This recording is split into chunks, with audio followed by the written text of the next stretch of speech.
My name is Cristina Cote and I'm with the Chef's Connection, and today I have the great honor of sitting with Eric Ripert, chef and owner of Le Bernardin. Well, thank you, Eric, for being here. Thank you for being here. Thank you. This is such an honor. This is so exciting. So I have to say, I know that it's a big deal that the New York Times consistently gives you 4-star rating, which is their highest rating. Mm-hmm. In what other area of your life do you deserve a 4-star rating? Even out of the kitchen. Let's really go crazy here. Because you're multi-talented. I think I'm a good family man. Okay. Good father, obviously. I'm a good friend, loyal friend. I have a lot of qualities.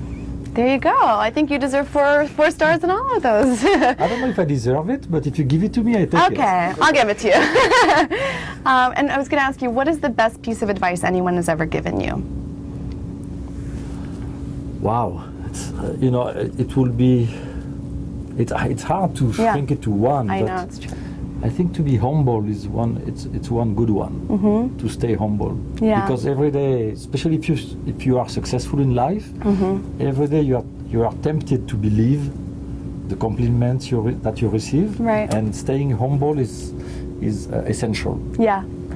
And therefore, by doing that, you also have more respect for people, and you can connect with people, and so on. That's great. Well, you definitely are very humble, and I try. Yeah, that's a great quality. And so I know that you're also a Buddhist, mm-hmm. and that I'm sure plays a big role in your life. Is there a particular teaching or principle that applies to your life? A lot of the Buddhist principles apply to my life. Yeah. However, at work, I never talk about religion. Okay. Neither with my friends nor the family. Sure. However, my main teacher is the Dalai Lama, and I'm very lucky to consider him my teacher.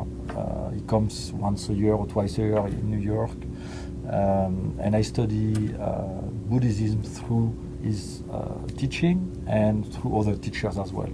That's great. So yeah, I understand it's a more private part of your life, but it's, yes, I'm sure, does it help you sort of stay calm and channel your energy?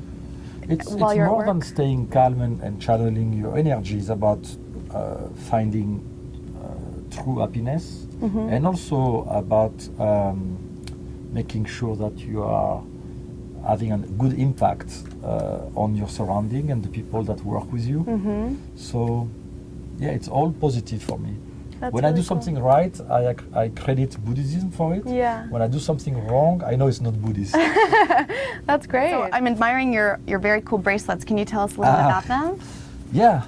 Okay, so this one was given to me by a Rinpoche, which is basically a Buddhist monk with very high knowledge. Okay. In Bhutan. Very nice. This one comes from a temple in Korea, where that was a gift from a nun. She the one who could taste the different... that one. Okay. She gave it to me. That's this great. One comes, I believe, from a teaching from His Holiness the Dalai Lama, and I believe it was in Washington D.C. and he hasn't broke yet. Wow. Is it the kind that comes off after? They break after a few years. Okay. They all break. I mean, it's part of believing in impermanence. Right. This one definitely comes from Kala Chakra, which is a very esoterical teaching from His Holiness. That was in Washington, D.C. Wow. And that one comes from my business partner, Maggie Lecause at Le Bernardin. She gave it to me. Oh, that's great. So when you make a knot, like on those ones, for instance, you make a wish. Okay. And when it breaks, the wish starts to develop. Ah, okay. So it's like you plant a seed and then it something like that. From there. Yeah. Do you think that food tastes differently if you're coming from a happy, positive place versus... I strongly believe that you are able to put in food some of your feelings. Mm-hmm. And therefore, I want my cooks to be happy. Okay. I don't want the cooks to be scared and stressed. Right. Because I don't believe when you are stressed, you can really give good energy to the food. Mm-hmm. And on top of it, it's counterproductive. Yeah. And it's funny because I was in Korea, I was in a monastery studying Buddhist cuisine, and I was with a nun, and she told me, she said, I can tell you when I eat the food, who cooked the food, and I can tell you which state of mind she is. Right. If she's stressed or if she's happy, I know right away, and if she's unhappy, I go to her and I ask her if I can help and why she's unhappy, because I feel it in the food. I am not at that level yet. That's incredible. Yeah. That's amazing. Yeah, to be so aware and conscientious of the energy. Sensitive in the sense. Yeah, that's amazing. So when you're cooking and also, running one of the most incredible restaurants in the world, how do you create an atmosphere of fun and stress-free, but also being productive? Is it just your... Well, it's not the Club Med. I mean, it's a professional kitchen. Of course. We have to be focused. Get like disco music playing. It's no music in the kitchen. No music? No music in the kitchen. And I ask the cooks to be very disciplined, to be silent as much as they can, not by talking or by making noise. Yeah. Be cautious and mindful of others. Therefore, they don't bump into each other and we don't have accidents. To be very focused with their knife, obviously not to cut themselves when they go close to the fire, so that you don't see all those marks on their arms and so on. To respect the product. I mean, those are things that I'm asking them to do. At the end of the day, they're very happy because they work in a very serene environment for 10, 12 hours. And I believe they are living their passion to the limit. That's wonderful.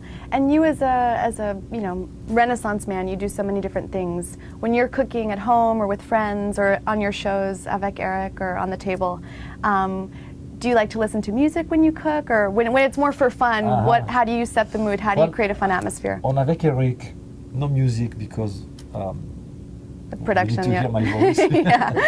and at home I put music. Okay, what do you what's on your playlist if you're going to have a dinner party? I used to be a techno guy. Oh yeah, nice. And there was a lot of techno music and house music, and I love the rhythm, and I was going through that period. And then today, getting older, I'm more into jazz. Nice. It kind of evolves as you grow I'm and not change. Classic music yet. There you go. Maybe in 20 years we'll come back. Nothing wrong with it. I love classic music. I understand that, but it's certain music stimulates you and gets you creatively fulfilled. Absolutely. And do you have other creative passions or interests that you enjoy spending time doing? My day is pretty full in between the duties of a family man and the chef. Right. And I also need time for myself to do whatever I decide to do, which is reading, researching, meditating, walking, enjoying nature, and so on. Yeah. So my day is done. You've got a lot of things on your plate, right? Yeah. Pun intended. Exactly. And do you have a favorite place in New York if you have like a free afternoon that you like to go enjoy or feel inspired? In New York, we are very lucky because just in Manhattan, for instance, we have so many different worlds touching each other. So every week I can, or every weekend I can change from being in Chinatown to ending up in a eye line and passing by Midtown, and the different universe. So that's really New York, and I do that very often. That's great, to have all kinds of different influences. Absolutely, and Central Park is essential for me. Yes, I agree. It's such an oasis in the middle of the city. Absolutely. And what about globally, because you've traveled the world and spent time in so many different places. If you could jump on an airplane tonight and go somewhere, wherever, where would you choose? What would fulfill your needs at the moment? Burma, Thailand. Okay. I would love to go back to Bhutan. Okay. But Burma is on my radar, Thailand as well. And have you been there before or not yet? Never. Not yet. That's why I want to go. Okay, that's fabulous. Yeah. And who have you not cooked with yet that you would love to cook with? Either someone who's alive or someone who's passed. In a dream setting, who would you cook with? Or cooked for? Both. I mean, because it must be a different experience, right? Cooking for someone, cooking with them. Cooking with someone Well, I would love to cook with the Dalai Lama. That would be great. Yeah, we should make that happen. I cooked for him already, so. That's so cool. I love cooking for people I love, obviously, but for our clients and for. I'm not judgmental when I cook. Yeah. I don't necessarily need to cook for a celebrity to be happier and cook better. But if it's someone that likes food, that motivates me for sure. Yeah. Someone who's with a lot of restriction and doesn't like this and doesn't like that, it's less motivating for a chef, of course. Right. It's like you want. Although the challenge sometimes can be a form of motivation. Could you ever be a vegan? I could be a vegan. Yeah. Pizza is vegan, right? That's true. Yeah, yeah. I guess. Well, I guess the cheese is. We could do like dairy-free cheese. That's true. That's true. And I know your astrological sign is Pisces, right? March 2nd. Yes. And you're a fish expert. I think that's an interesting coincidence, no? Yeah, Maybe not. I don't know if it has much to do with astrology, but probably a little bit, yes. Yeah, I'm a Cancer, so the water sign. Water signs, yeah. I mean, I'm definitely a water sign. Yeah. In many, many ways. Yeah. And the fact that I cook fish probably is no coincidence. You're right. I mean, do you feel very? I don't know. I like to be by the ocean or feel inspired by the water. Do you feel that way too, or where do you feel most inspired? I feel I feel very inspired when I'm flying. Okay. I don't know why. Yeah. But it's where everything comes back to my mind, and I think it's because I'm isolated. I am in a place where nobody can reach me. Right. I don't talk to anyone. I am in my seat. Yeah. and suddenly I'm very creative. But creativity is something that works in two phases for me. Okay. The first phase is to absorb. Second phase, I would say digest, and then the third one is like when everything comes together, and that it's very often in a very peaceful place. That's great. And planes are great for me because I find them very peaceful for some reason. Yeah, I know what you mean, because it's just this time that's yours, and nobody can reach you, nobody can do anything. Do you write your ideas down? Do you have I write my ideas down all the time. Okay. And then I keep them somewhere, and then I edit and I put them on a piece of paper, and then it's a very long process. But then we end up in this room, and I discuss it with the sous chefs, and then we cook and we try and we taste, and many of my ideas go to the garbage, and we keep a couple of them. So this is the room. So we're in. Is this like the brainstorm room or the? Yeah. This is so cool. We call it the war room. The war room. We are we are 2 floors underground. Okay. So it's like a bunker. It's like a bunker. Yeah. And we work here.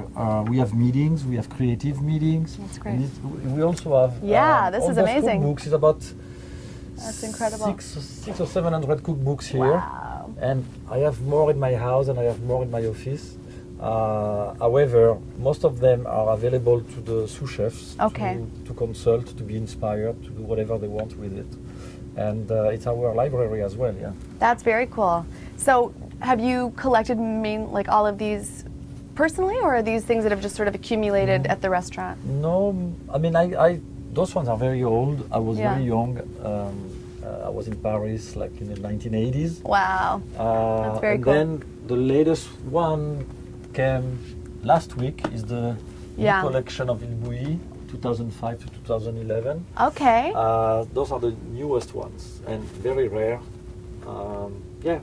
We have books from all over the planet. And that's very cool. Yeah.